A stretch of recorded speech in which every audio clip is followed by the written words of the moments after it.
We had a really nice March. Like, it was in the 60s and low 70s several days, and we didn't have any precipitation. Of course, the rest of the year was a disaster because we didn't grow much grass, but I kept thinking, man, this is a lot easier when I don't have to fight blizzards and snow and putting everything, putting things in the barn and frozen ears. And then, of course, the next year was back to normal weather, and I was like, man, we got to do something different. I think we really need to look at this moving towards a later date. Yeah, from a predator standpoint, it's a non-issue. Our cows are protective.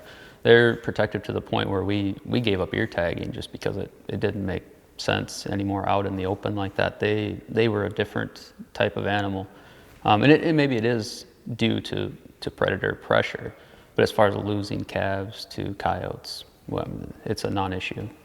We've always had the philosophy that you have to try the hardest you can to have a live calf that's healthy and has the opportunity to stay healthy. I kind of feel like we've bought and paid for that calf already by the care for the cow, the breeding costs, the feed input, everything else. So if we don't do everything we can to keep it alive, all of that is lost. And that really rules our practices and things that we do.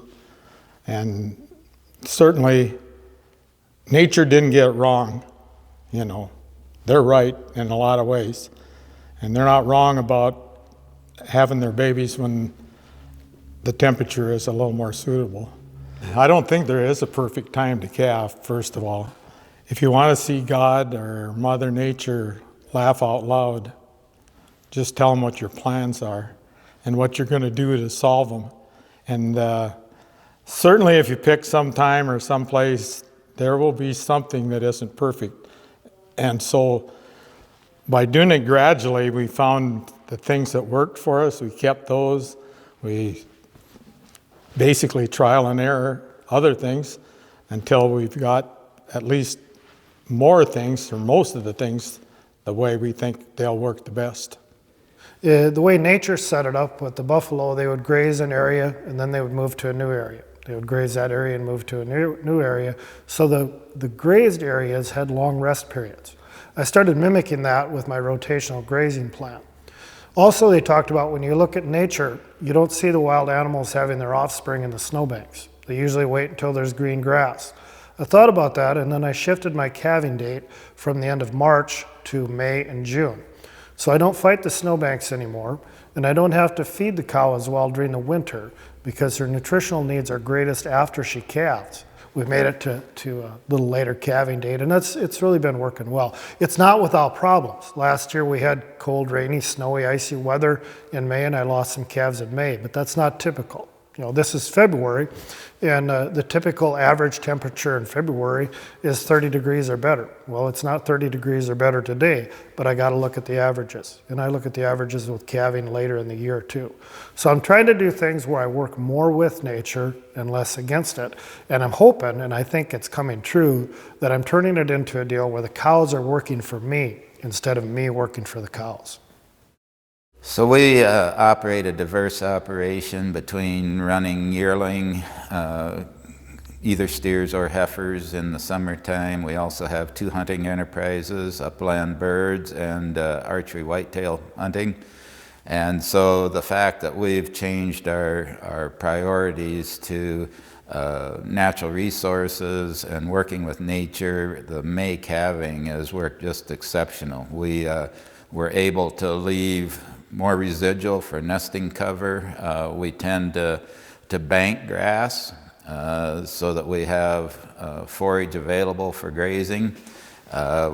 So for those reasons, it's become really wildlife friendly. And so it fits in very well with a May calving operation and with the hunting part of it. It's a lot more fun to work with nature than work against nature. High production is often challenging nature and working against nature. Nature always has a solution to a problem with the land. You may not like that solution. It may not be the most profitable, but if you observe, there's always a solution to a problem. If there's dirt blowing out there, nature will stop it if you let her. You may not like the weeds, but she'll stop that erosion. And if we just observe that and learn from it, and make land better, it's a lot more fun in the end. Kids want to come back. And that's all part of a holistic approach to long-term management. When you look at holistic management, a big part of it is examining possibilities instead of complaining about the problems, focusing on possibilities. We run a little hunting business, and so we have people that come from completely off the ranch environment that don't even have much to do with agriculture. And they ask, why do people have calves, in storms, in February, March? I'm like, good question, And so we started to pay attention and see, well, when do our deer and antelope on our ranch have their young? Well, as we really started to look into that, we found out that usually the 1st of June is about the beginning. If we seldom have a deer or an antelope have a young one prior to that. And usually they're going hard the 10th of June, and they're almost usually done by the 20th or 25th of June. So there's about a 15-day period there that they have theirs. And I think, nobody tells them when to breed and when not to and how to do it. And they've figured out that's the best time to do it. But we calved too long.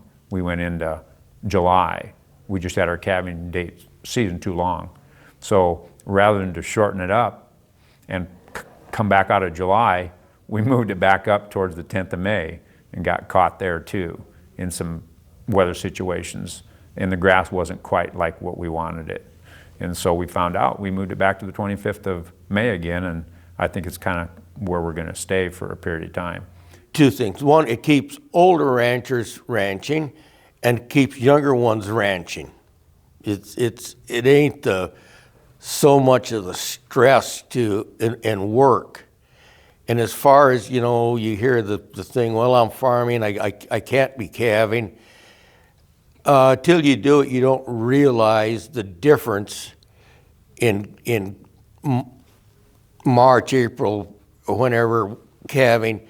When them cows are out on grass, the calving is so much easier. It's back to the nature thing. May calving for me is, the problems amount to really nothing. Look back 100 years ago, the people that came out and had cattle, and did they calve in February? I don't think they did. They didn't control their calving date. Mother Nature, and they let God do what he had designed, I think.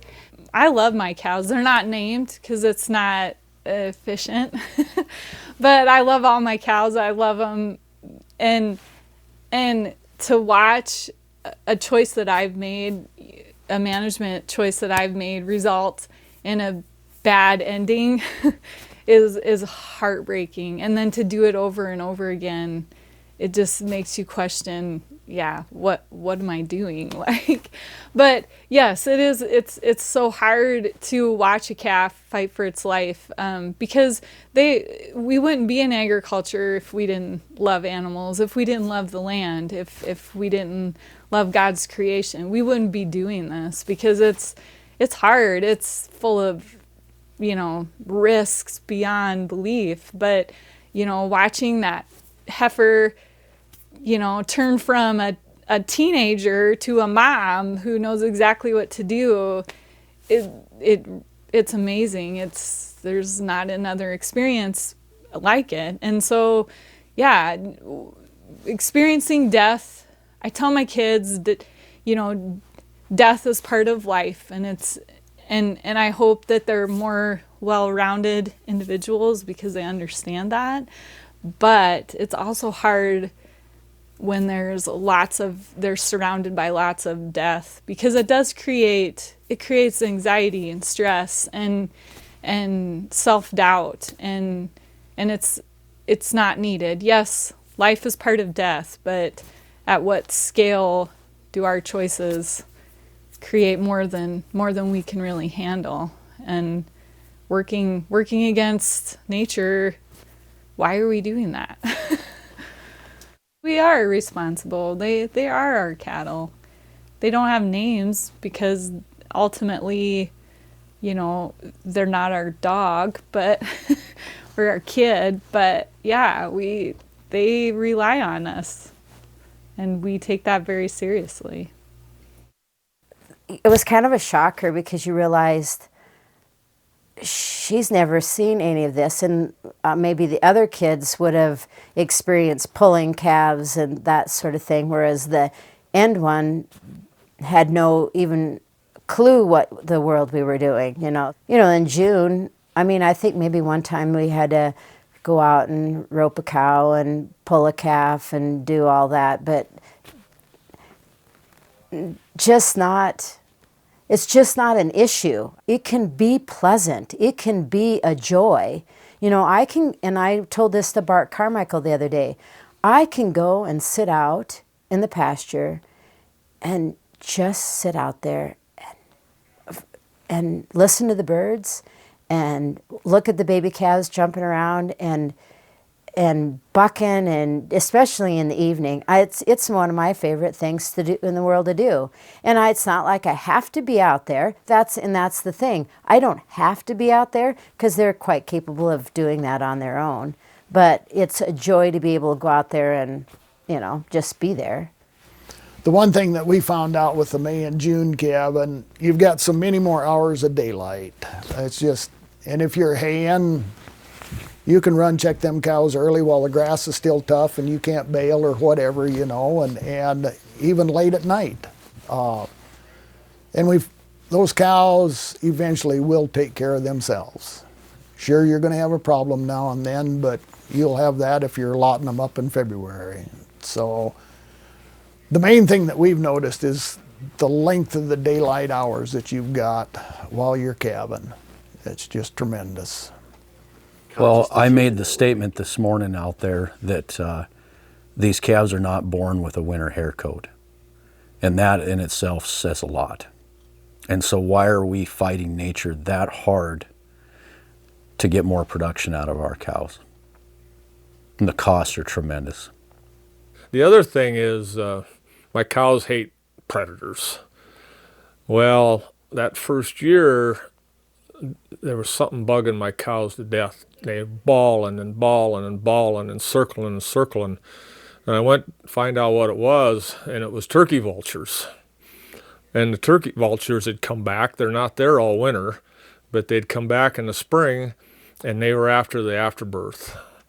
And those cows were just driving them nuts. In fact, almost to the point they were trampling their calves trying to protect them. Since then, it's gotten a little better. I think the cows have figured out that the buzzards aren't after their calves, maybe, and just after the afterbirth. We've got a lot of coyotes, a lot of predators. We have some mountain lion. I don't know that I've ever lost a calf to coyote, but I think since I've been out on May calving deal, maybe there's more food for the coyotes too. They don't have to bother those cows and be after those calves. They've got a lot of mice and a lot of different things coming, that grubs and whatever they eat, turning over cow patties and eating. So that it really doesn't bother me much anymore, but it kind of did when I was calving in February and March. I wanted to keep them close around there. That was probably the biggest surprise to me, a couple of those. At some point, I just decided, we were just talking about The deer have their fawns in June, the antelope have their kids in June, the grouse hatch in June, elk have their young in June. There's a reason for that, and that's called Mother Nature. And you know, white man come along and screwed it all up. That's basically what happened, and I fell right into that groove. And it just took so long to get it. I guess age probably is what got me coming back. I just couldn't do it anymore, you know.